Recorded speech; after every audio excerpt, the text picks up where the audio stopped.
பிஸ்மில்லாஹிர்ரஹ்மானிர்ரஹீம். அன்பான சகோதர சகோதரிகளே, அஸ்ஸலாமு அலைக்கும் வரஹ்மத்துல்லாஹி வபரகாத்துஹு.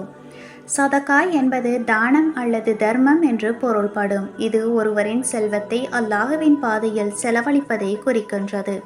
17 வகையான சதகாக்கள் பற்றி உங்களுக்கு தெரியுமா? நிதி உதவி, ஏழைகளுக்கு உணவு, உடை, பணம் போன்றவற்றை வழங்குவதும். உடல் உழைப்பால் உதவி செய்ய முடியும். ஒருவரின் கஷ்டத்தை போக்குவதற்காக உடல் உழைப்பை வழங்குவதும் தர்மமாகும்.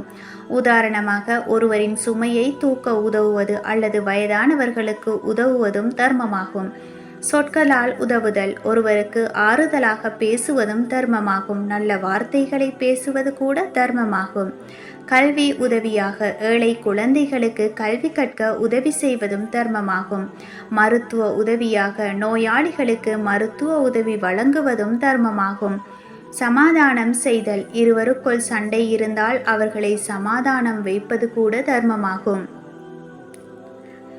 மன்னிப்பு வழங்குதல், யாராவது தவறு செய்தால் அவர்களை மன்னிப்பதும் தர்மமாகும். நன்மையான காரியங்களில் ஈடுபடுவதும் தர்மமாகும். நல்ல காரியங்களில் ஈடுபடுவது மற்றும் மற்றவர்களை ஈடுபடுத்துவதும் தர்மமாகும். கடன் வழங்குவதும் தர்மமாகும். கடன் தேவையுடையவர்களுக்கு கடன் வழங்குவதும் தர்மமாகும். வழிகாட்டுதல், சரியான வழியை காட்டுவதும் தர்மமாகும். அறிவு புகட்டுவதும் தர்மமாகும். அறிவை பகிர்ந்து கொள்வதும் தர்மமாகும். புன்னகைப்பதும் தர்மமாகும். உனது சகோதரனை மலர்ந்த முகத்துடன் நீ சந்திப்பது தர்மமாகும். துஆ செய்வதும் தர்மமாகும். பிறருக்காக பிரார்த்தனை செய்வது தர்மமாகும். பிறருக்கு உதவுவது தர்மமாகும். பிறரின் தேவைகளை அறிந்து உதவுவது தர்மமாகும்.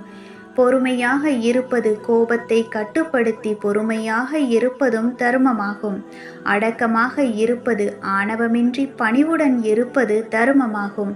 அல்லாஹுவின் பாதையில் செலவழிப்பதும் தர்மமாகும். அல்லாஹ்விற்கு பிரியமான காரியங்களில் செலவழிப்பதும் தர்மமாகும். சதகாவின் முக்கிய நோக்கம் அல்லாஹுவின் திருப்தியை பெறுவதும் சமூகத்தின் உள்ளவர்களின் கஷ்டங்களை போக்குவதுமாகும். யா அல்லாஹ், எங்கள் அனைவர் வாழ்விலும் பரக்கத்தும் நட்பாக்கியங்களையும் தந்தருள்வாயாக. ஆமீன் ஆமீன் யா ரப்பல் ஆலமீன்.